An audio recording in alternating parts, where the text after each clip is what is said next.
안녕하세요. 지금부터 2024학년도 대학 수학능력시험 6월 모의평가 국어 영역 화법과 작문 문항 분석을 시작하겠습니다. 이번 시험에서 화법과 작문은 총 3개 지문, 11개 문항이 출제되었습니다. 지문은 강연, 토론과 토론 준비 과정에서의 소감을 적은 소감문, 그리고 기사문 등으로 화법과 작문 유형 중 가장 대표적이라고 할 수 있는 성격의 지문들이 출제되었습니다. 문항 유형 역시 이전부터 화법과 작문 영역에서 이미 정형화되어 온 유형들로 구성되어 있어서 기출문제를 꼼꼼히 풀어본 학생들이라면 큰 어려움 없이 풀 수 있었으리라고 생각이 됩니다. 그럼 지금부터 각각의 지문과 거기에 해당하는 하위 문항들을 살펴보겠습니다. 첫 번째로 강연 지문입니다. 이 지문은 엄밀하게 이야기하자면 강연의 대본이라 볼 수 있는 글이죠. 이렇게 곳곳에 괄호를 활용해서 강연자가 사용할 준언어 그리고 비언어적 표현들을 지시하고 있으며 총 4개의 문단으로 구성되어 있는 짤막한 글입니다. 내용을 보자면요. 이 강연자는 우선 자신의 강연을 들을 청중들의 수준을 잘 파악하고 있는 것으로 보입니다. 이렇게 청중들의 배경 지식의 수준을 점검하고 그에 맞게 강연의 제재를 선정하고 있습니다. 여기서 목소리를 높인 것은 발화 내용을 강조하기 위한 것입니다. 이 강연의 제재는 주시경 선생 그리고 최연배 선생이 되겠습니다. 두 사람의 관계가 특별할 것이다 라는 암시를 주면서 청중들에게 질문을 던지고 강연 내용에 청중들을 몰입시키려는 이 화제와 관련한 청중의 호기심을 자극하려는 그런 전략을 쓰고 있네요. 다음 문단에서는 화제 중 한 가지인 주시경 선생을 소개하고 있습니다. 그 중에서도 인물이 직접 이렇게 하셨다는 말을 인용함으로써 이 제재에 대한 청중들의 호기심을 자극하고 있습니다. 그리고 주시경 선생과 관련한 흥미로운 일화를 소개하면서 또 대표 저서를 나열하고 있네요. 이런 방식으로 정보를 제공하고 있습니다. 만약 이 강연을 듣고 이 내용에 매우 흥미를 느꼈다. 또는 주시경 선생에 대해서 관심을 가지게 되었다. 라는 청중이라면 이렇게 추가적으로 정보를 얻을 수 있는 원천까지 제시를 하면서 첫 번째 제재에 대한 소개를 마치고 있습니다. 다음 문단에서는 이 제재 중 두 번째에 해당하는 최연배 선생을 소개하고 있습니다. 이 강연의 강연자는 상당히 상위인지가 발달한 사람 같은데요. 이렇게 강연을 하면서도 중간중간 청중의 반응을 살피기도 하고 또 이후에 나오기도 하지만 자신의 강연을 듣고 있는 청중들이 무엇을 이해할 수 있고 무엇을 이해하기 어려워할지 아주 세심하게 살피는 모습을 보여줍니다. 앞서 둘째 문단에서 청중의 호기심을 자극하기 위해 던졌던 질문에 대한 답이 여기에 드디어 등장하고 있습니다. 네, 이 제재에 해당하는 주시경 그리고 최연배 선생 두 분은 사제지간이었다라고 이야기를 하고 있죠. 이후 최연배 선생의 한글 사랑과 그 열정을 알 수 있는 일화가 역시나 등장을 하고 있습니다. 또한 여기서 갈이 무슨 뜻인지 잘 모르실 텐데 하고 청중의 이해도를 배려하는 모습이 확인되네요. 역시나 최연배 선생에 대해서 추가 정보를 얻을 수 있는 정보원을 제시하면서 강연을 마치고 있습니다. 전체적으로 이 강연은 사전에 청중에 대한 분석이 잘 이루어졌으며 강연 계획을 훌륭하게 세우고 실행된 강연 같습니다. 제재가 된 두 인물을 소개하는 방식과 소개 대상이 되는 내용 등이 동일하게 각각의 문단에서 반복되고 있어 각 문단의 내용 간의 긴밀한 짜임새를 인식할 수 있는 그런 강연이었습니다. 그럼 이제부터 문항을 분석해 보겠습니다. 35번 문항에서는 강연자의 말하기 방식을 묻고 있습니다. 강연자가 사용하는 말하기 방식이나 표현 전략은 사실 모두 강연의 목적 달성을 위한 장치라고 보면 되겠죠. 강연의 목적은 강연의 맥락, 제재, 주제 등에 따라 다를 수도 있겠지만 크게 청중에게 새로운 정보를 제공함으로써 청중의 이해도를 높이기 위한 것 또는 청중의 정서를 자극하거나 이 청중에게 특정한 반응과 행동을 유도하는 것 등으로 나눠볼 수 있겠습니다. 그 중에서도 이 지문은 한글 연구에 힘쓰신 주시경 선생과 최연배 선생에 대한 정보를 제공하기 위한 강연이 되겠습니다. 이러한 목적을 달성하기 위해서 이 지문에서 강연자가 활용한 전략이라고 한다면 바로 1번이 되겠습니다. 36번 문항에서는 강연자가 강연을 수행하기 전 수립한 계획을 제시하고 이것이 실제 강연에서 얼마나 잘 반영되었는지 또는 효과적으로 수행되었는지 등을 판단하도록 하고 있습니다. 이 지문에서 확인할 수 없었던 것은 5번 선지가 서술하는 내용이었죠. 주시경 선생이 남긴 말은 인용되어 있지만 최연배 선생이 남긴 말은 인용되어 있지 않습니다. 다음 37번입니다. 37번 문항에서는 강연을 듣고 난 뒤 청중들이 보인 반응에 대한 이해를 묻고 있습니다. 청중 1은 강연을 통해서 자신이 새롭게 알게 된 내용을 중심으로 향후 자신이 무엇을 조금 더 탐구하게 될지 그 계획을 이야기하고 있죠. 청중 2는 자신의 경험과 연관지어서 이번에 내가 발표를 맡게 되었는데 이 강연을 어떻게 활용할지 그 강연의 효용성을 평가하고 있습니다. 그리고 강연의 내용을 자신의 발표에 활용하겠다는 계획을 이야기하고 있습니다. 청중 3은 강연에서의 아쉬운 점을 지적하고 있습니다. 그리고 이것을 보완하기 위한 향후 자신의 탐구 계획을 이야기하고 있습니다. 따라서 이것에 대한 이해로 가장 적절한 내용을 서술하고 있는 선택지는 바로 2번이 되겠습니다.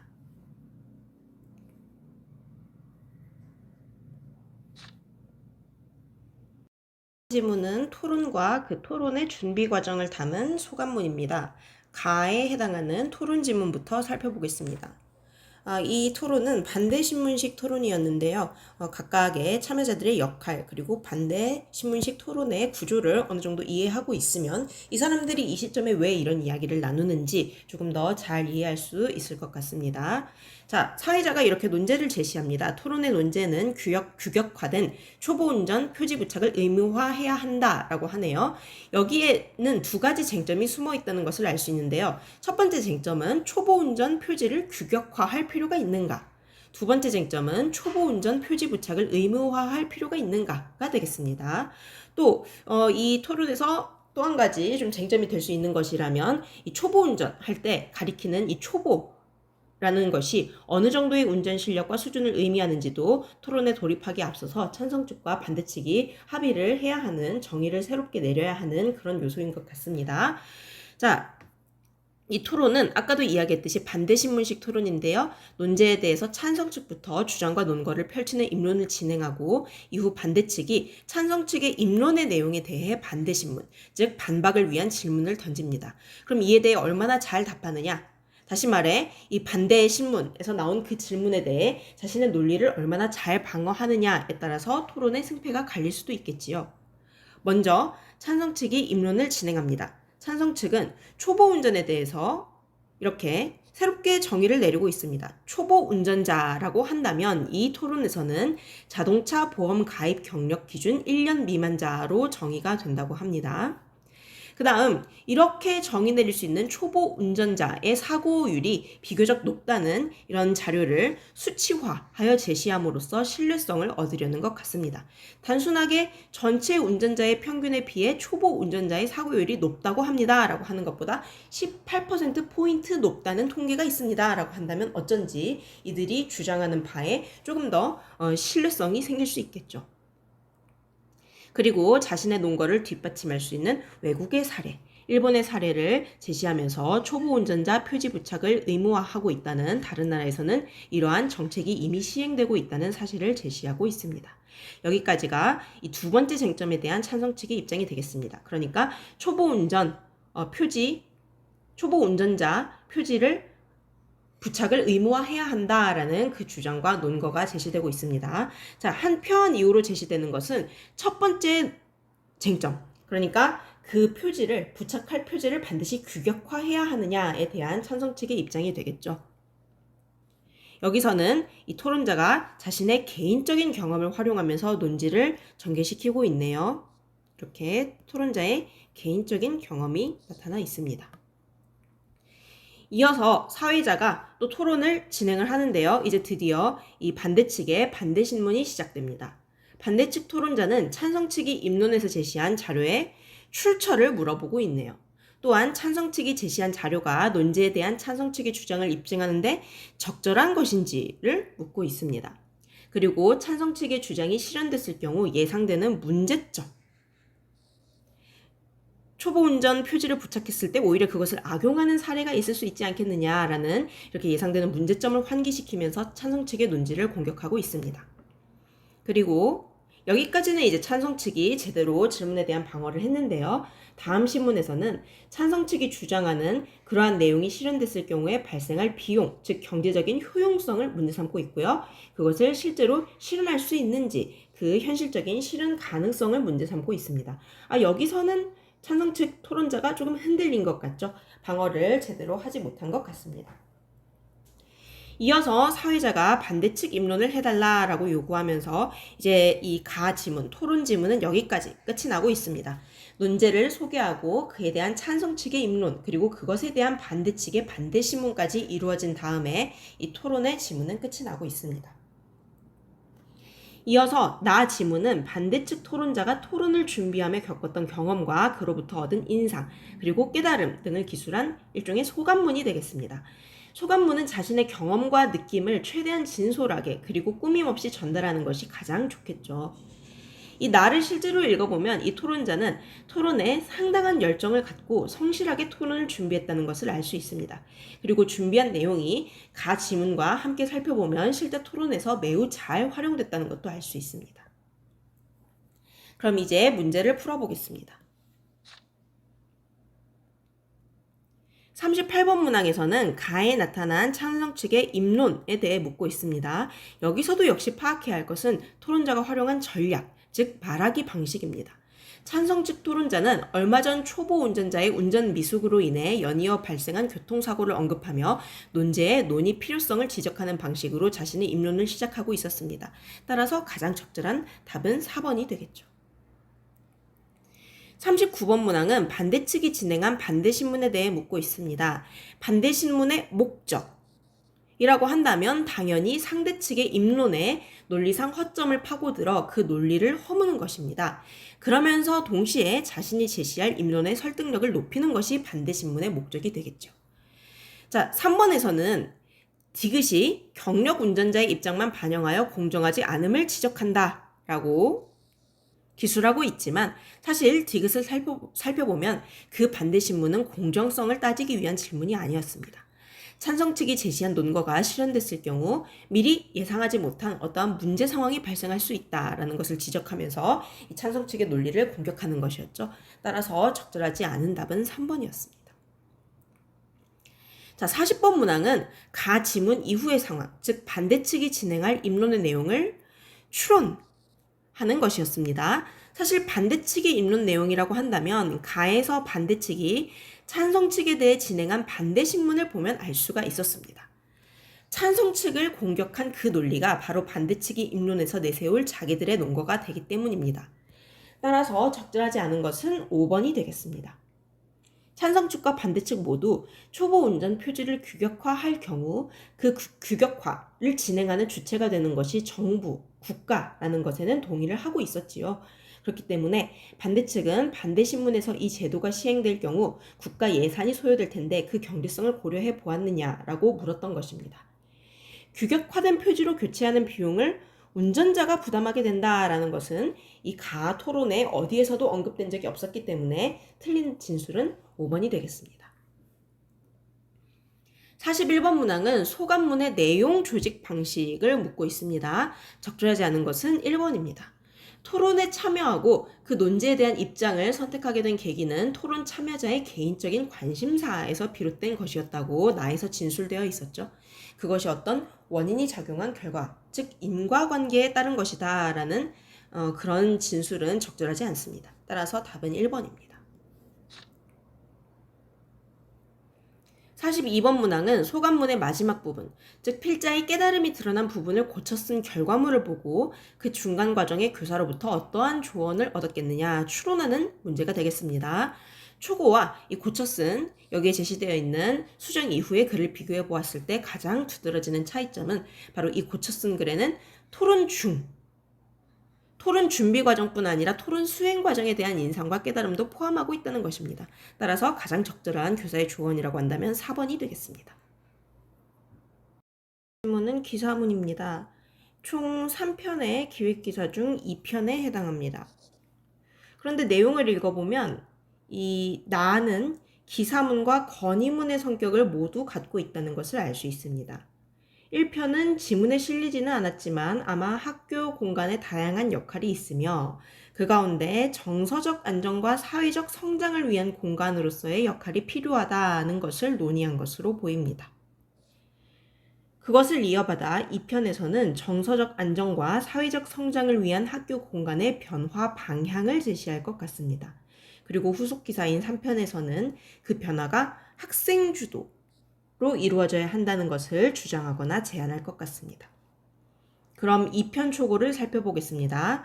총 4개의 문단으로 이루어져 있으며 1문단에서는 이 기사의 목적과 주제를 밝히고 있습니다. 필자는 학교 건물의 3층과 4층 끝 교실을 새롭게 바꿀 것을 제안하고자 합니다. 공간이 2가지이고 학교 공간이 수행해야 할 역할이 2가지라고 했으니 제안의 내용도 2가지가 될 것이고 각각의 제안 내용을 담고 있는 것이 아마 2문단 그리고 3문단이 될 것 같습니다. 2문단에서는 4층을 사세 개박, 즉 정서적 안정을 위한 공간으로 만들 것을 제안하고 있습니다. 그에 대해 상당히 세세한 방안까지 제안을 하네요. 통창을 설치한다든지 창가 의자를 설치한다든지 음악 소리 그리고 조명까지 세심하게 고려를 하고 있습니다. 3문단에서는 3층 교실을 어울림의 방, 즉 사회적 성장을 위한 공간으로 만들 것을 제안하고 있습니다. 여기서도 역시나 벽을 없애고 바닥은 어떻게 하고 또 모퉁이 공간은 이렇게 활용하라 라는 등 굉장히 세세한 제안을 하고 있습니다. 마지막 4문단에서는 이 기사문이자 동시에 건의문의 목적을 달성하기 위해, 즉 자신이 제안한 내용이 독자에게 설득력을 갖게 하기 위해 자신의 제안이 받아들여졌을 경우 예상할 수 있는 효과 그리고 기대를 제시하면서 글을 마치고 있습니다. 그럼 이제부터 문제를 풀어보겠습니다. 43번은 초고에 활용된 글쓰기 전략을 묻고 있네요. 역시나 글쓰기 전략은 해당 글의 장문 목적을 달성하기 위해 필요한 것입니다. 가장 적절한 것은 2번이 되겠습니다. 맨 마지막 문단에서 확인할 수 있는 내용이었죠. 44번 역시 장문 영역에서 꾸준히 출제되는 문항 유형입니다. 초고는 말 그대로 처음 쓴 글입니다. 이후 얼마든지 수정하거나 보완하거나 또는 폐기할 수도 있죠. 주로 초고를 어떻게 고쳤을 것인가 또는 추가적인 자료를 가지고 어떻게 보완할 것인가를 묻는 문항이 자주 출제됩니다. 여기서는 일단 상당히 많은 양의 자료를 제시하고 이것이 초고의 각 문단 어느 부분에 녹아들 것인지를 판단하도록 하고 있습니다. 일단 3점짜리 문항이기도 하고요. 자료로 제시되는 정보의 양이 많다는 점, 그리고 읽어보시면 다들 알겠지만 한 개의 자료가 초고에서 2개 문단에 걸친 내용과 대응하기도 한다는 점 등을 고려했을 때 아마 이번 화법과 장문 영역에서 가장 수험생들에게 큰 부담을 준 문항이 아니었을까 추측해봅니다. 적절하지 않은 선택지는 5번이었습니다. 니은에 따르면 천장이나 벽을 없애거나 유리 재료를 활용하면 건축물 내부가 외부와 연결되는 부분이 늘어나면서 실내 공간의 개방감이 높아진다고 합니다. 이것은 다시 디귿의 1, 보고서 자료의 1과 연결이 되는데요. 실내 공간의 개방감을 높여 자연과의 시각적 연결을 느끼면 안정감을 얻을 수 있다고 하지요. 그런데 디귿의 2에서는 이렇게 개방감이 높아질 경우 자신이 노출되는 것에 대한 부담을 느낄 수 있기 때문에 또 이 부담을 줄여주기 위해서 색을 대비한다든지 부분 조명을 활용한다든지 이동식 가구를 이용해 공간이 그 안에서 개방감을 느끼는 그 안에서도 또 어떤 분리되는 효과를 주는 것이 좋다라는 이야기를 하고 있습니다. 그러니까 이 5번에서 서술하고 있는 선지는 이 니은과 디귿의 2에서 서로 상충되는 부분을 고려하지 않고 연결시켜버린 것이죠. 디귿 2에서 서술하는 색이 대비되는 소품과 부분 조명은 니은에서 서술한 개방감을 공간 이용자의 심리적 부담을 낮추는 선에서 보완하기 위한 것이지 개방감을 높이기 위한 방안은 아니었습니다. 45번 문항은 지문에 나와 있지 않은 기획기사의 3편 내용을 추론하는 것입니다. 가에서 알 수 있듯이 3편의 주된 내용은 1, 2편에서 제안한 학교 공간의 변화가 학생 주도로 이루어져야 한다는 것이 될 것입니다. 따라서 적절하지 않은 선지는 C를 서술하고 있는 3번이었습니다. 전반적으로 이번 화법과 영역의 출제되어 있는 지문의 길이, 그리고 지문이 담고 있는 내용, 거기서 요구하는 이해 수준, 그리고 문항들의 난이도를 고려했을 때 이번 6월 모의평가는 평이한 수준의 시험이 아니었나 하는 생각이 듭니다. 여러분도 모두 좋은 성적을 거두었으리라 기대하면서 이렇게 문항 분석을 마치고요. 이번 영상을 마치겠습니다.